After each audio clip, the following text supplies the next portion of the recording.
বাঙালির পাহাড় ঘুরতে যাওয়া মানেই ট্রেন থেকে এনজিপিতে নেমে গাড়ি ধরে ঘন্টা তিনেকের মধ্যেই সোজা দার্জিলিং। কিন্তু একটা সময় এতটাও সহজ ছিল না দার্জিলিংকে ছোঁয়া। ইতিহাসের পাতা উল্টালে দেখা যায় আজকের শিলিগুড়ি শহর একটা সময় ছিল বন জঙ্গলে ভরা, যার জায়গায় জায়গায় দেখা যেত হাতিশালা। একটা রাস্তা পুরো বদলে দেয় এখানকার মানচিত্র।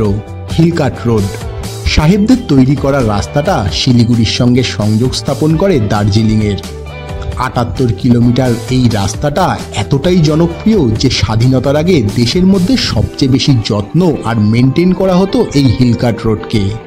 কিন্তু কেন এতটা স্পেশাল ছিল ইংরেজদের কাছে রাস্তাটা?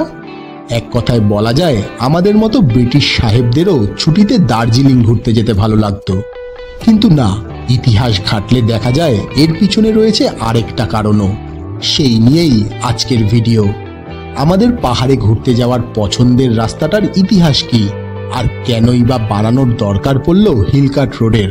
আসুন সেটাই দেখে নিই।